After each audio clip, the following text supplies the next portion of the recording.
Kamusta? Ito po si Divine Tarot 888 for your January kapalaran para kay Leo. Tingnan natin ang energies connected sa'yo ngayon. Kamusta kayo guys? Comment present para alam kong nanonood kayo. Grabe naman to. Wedding passion. Illusions. Grabe. What's going on, Leo? And then sa bottom of the deck, falling fast. Love happens quickly but don't lose yourself in the process. Merong mabilis na energy, parang pinag-iingat ka or nangyari na ata to na you feel overwhelmed. Okay. So, it's like merong transformation na nangyayari sa life mo ngayon. Pero itong love connection na to, this is a solid relationship. First card is wedding, di ba? Taking your relationship to the next level, one step at a time. So, hindi mo minamadali. Pero, andun yung may commitment kayo sa isa't isa at mukhang nakasettle ka na ito na nga yung partnership or relationship na gusto mo.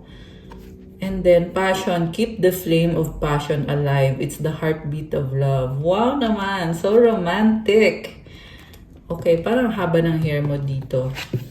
Illusions. Be aware of love's illusions. See reality clearly. So, nag-iingat ka rin eh. Kasi, love is not all about happiness and romance, di ba? And, ayun nga lang, mukhang meron kang mga bagay na hindi mo nakikita clearly kasi mukhang nasa cloud 9 ka or andun ka sa point na honeymoon stage ang tawag nila dun eh, na sobrang in love kaya hindi mo nakikita yung mga red flags or hindi ka nakakita ng negativity. Pero, yeah, kasi nakikita ko din dito na sobrang support sa'yo itong person na to. Okay.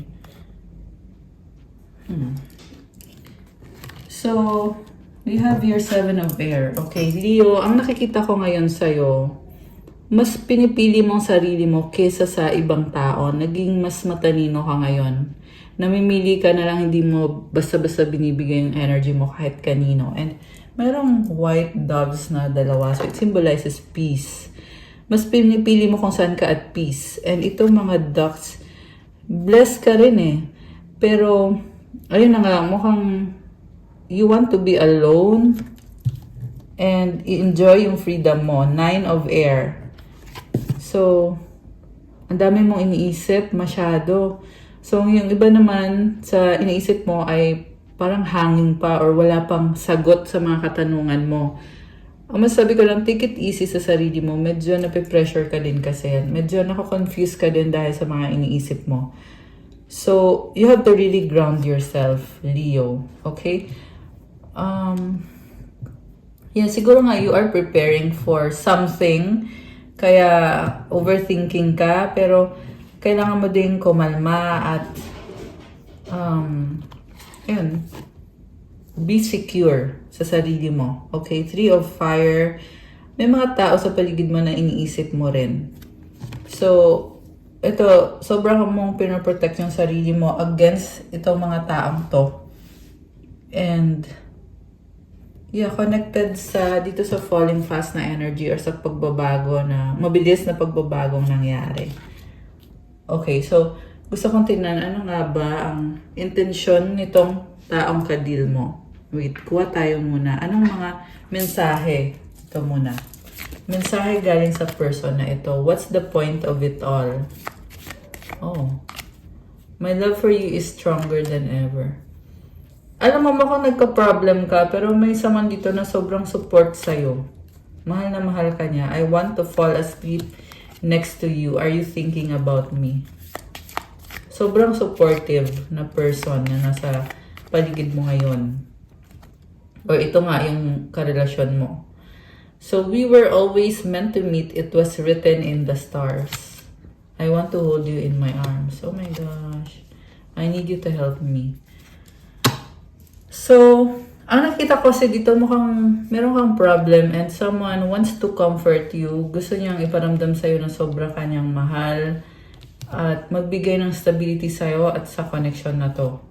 Okay, alisin ko muna to guys kasi kuha tayo ng tarot cards. Tingnan natin ang intention nitong taong kadil mo.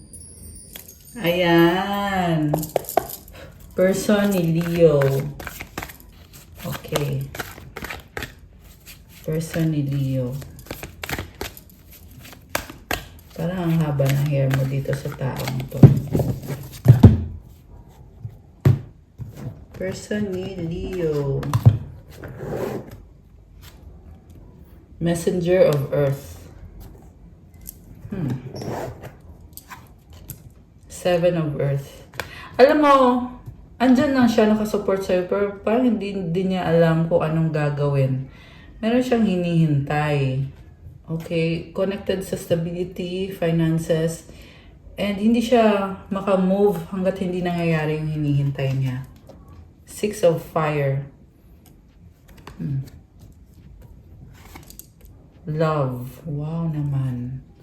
Okay, Leo. So, grabe. Mahal ka nitong taong to. Pinili ka niya at sobrang... It's like a match made in heaven. Yan yung nakikita ko dito. Merong lion, oh. So, ikaw to. Ayan. Sorry, may nalaglag. Sorry sa ingay. Okay. So, Leo... Decision niya to eh. And it's a very pure and unconditional kind of love na pinili nitong person na to na ikaw nga yung magiging the one para sa kanya. Okay, very deep. So we have Page of Water. Parang hangin kayong dalawa. Four of Water. May nakita akong person na hindi masaya. Okay, hindi masaya sa mga nangyari or lalo na sa past, nasa past yung card na to eh. So, ano bang nangyayari sa past? Parang okay, I feel like gusto niyang lumevel up pero hindi nangyari in the past. And currently naghihintay pa rin siya. Parang sinasabi niya, ano bang plano mo? Ano bang susunod? Sobra kasing nakafocus sa'yo tong taong to eh. Six of Fire. So, number 6 is significant. Pwede din yung birthday niya, birthday mo, or life path number. And then,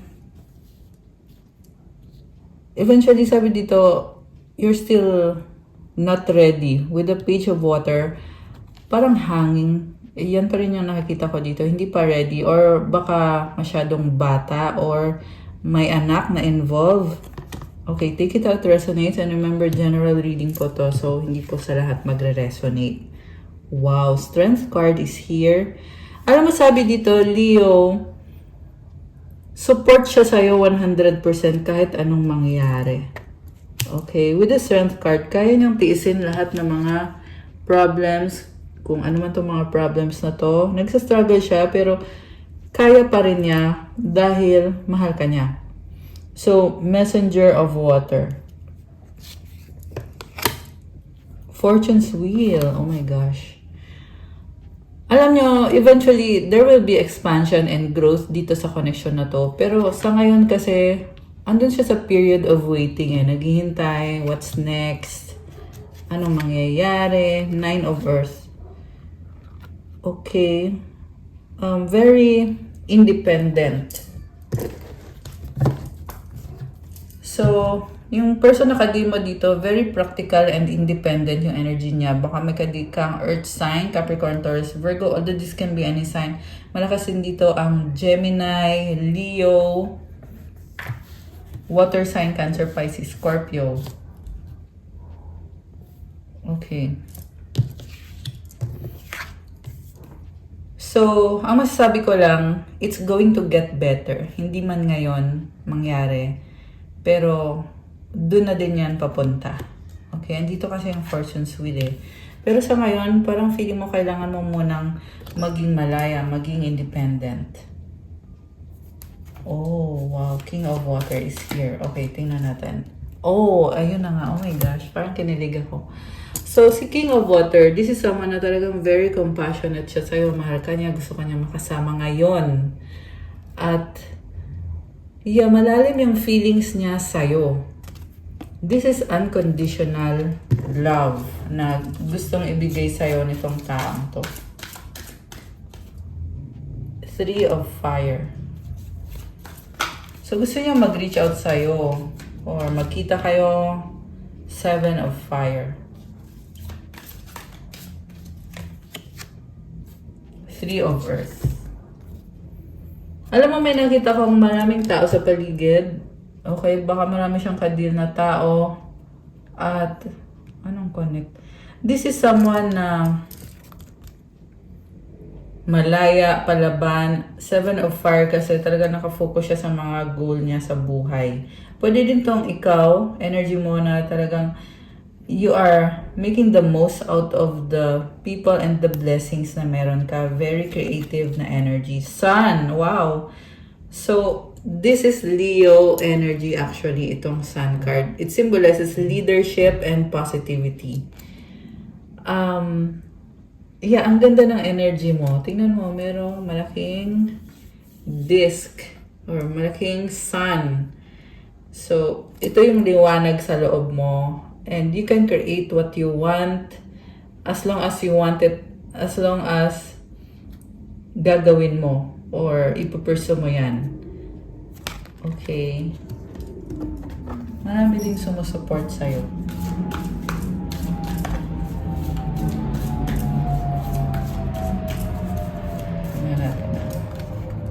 Yan, may plane. Tapos world card yung nabuksan ko. So, may travel ka, Leo. Oh my gosh. Magta-travel ka. The world is also about endings and new beginnings. So, kung may cycle na nagtapos, ngayon nagmo-momentum ka. Yan yung nakikita ko sa'yo. Kaya andito yung world card. Kasi, you're going to start a new cycle and it's a whole new world para sa'yo. It's a totally different world. Meron nakalock pa na gusto mong i-unlock, gusto mong buksan itong mga opportunities na to. Sabi dito, ito talaga yung happiness mo, ito yung pangarap mo. 10 of Water. And actually, it's a blessing. Okay, tingnan mo naman, andito si Laughing Buddha. So, very serene ng pakiramdam. And very optimistic ako na ma-achieve mo itong goal mo na ito, Leo. 6 of Air. Oh, may umalis. Okay. Let's clarify. The Moon. Oh my gosh. Malungkot. Okay. So, ito nga yung pinagdadaanan mo na nagiging emotional ka. Okay. Ma-overcome ba ni Leo to? Queen of Air is here. So, natuto ka. Marami kang lessons sa kung ano itong pagbabago nangyari. Grabe. Saktan ka rin eh. Okay. So, pero gusto mo i-clarify kasi itong person na ka-deal mo eh. Tingnan natin na. 10 of Earth. Wow.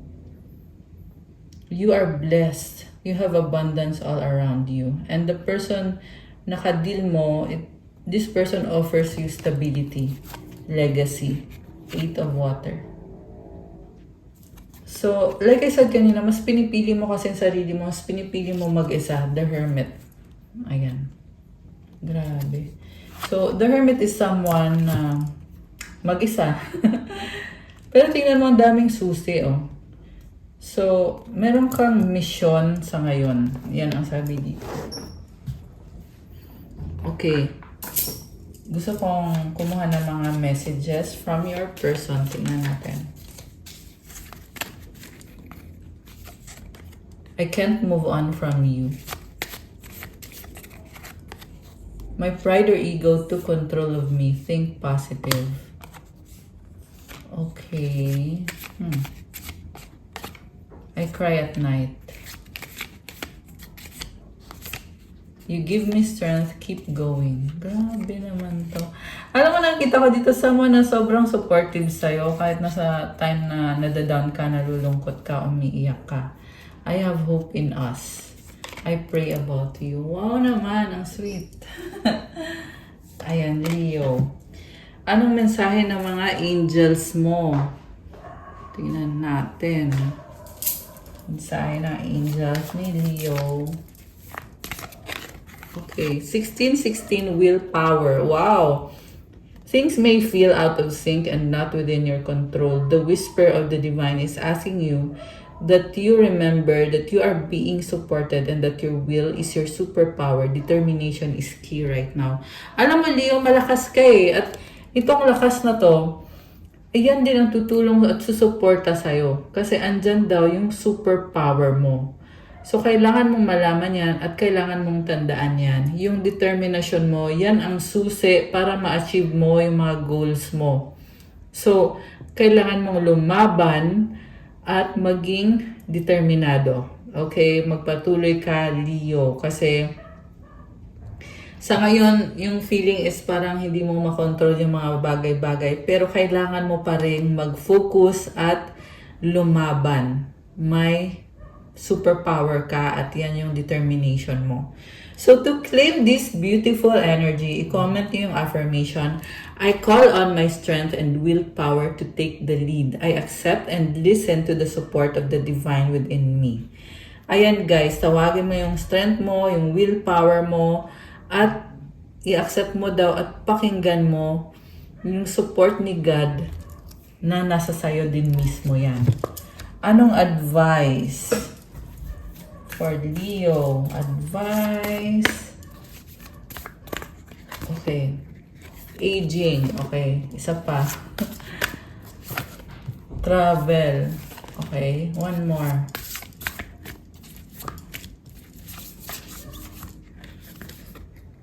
True love. Your wholeness and safety lie within, not from a partner, but this sovereignty actually leads to the deepest intimacy for you to stop using others. Let me stand on my own feet, dear Lord, and know true love. Alam mo, malakas ka, Dio. And dito sa card na to, nakita ko na gusto mong maging malaya and not rely on anyone para tumulong sa'yo. Grabe, feelings, emotions want to be felt. You really cannot surrender something until you deeply feel it. Allow me, dear divine, to offer all emotions to you, feeding them fully so they no longer hold me captive. Alam mo yung mga emosyon mo na yan, na medyo tinitiis mo ngayon yung emosyon mo, pero kailangan mong pagdaanan yan para ma-surrender mo itong energy na to. Okay, kailangan mo yung bitawan eventually. Pero pagdadaanan mo muna itong emosyon, mga emosyon na ito. And eventually, you will be okay. Ayan, laban lang.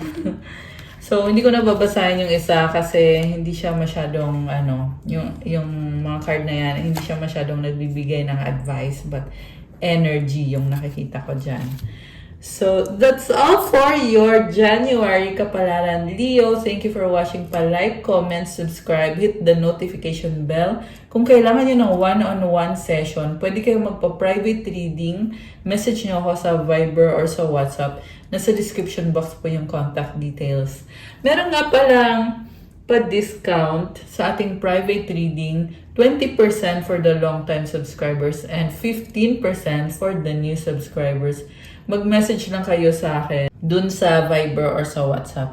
At sabihin nyo lang, hi, Miss Angel, pa-avail po ng 20% discount. Matagal na akong subscriber mo.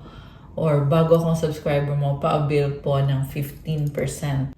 Hanggang January 31, 2026 lang po yung promo. Thank you, Leo! I love you guys! Have a good day. God bless you all. Stay safe. See you again soon. Bye!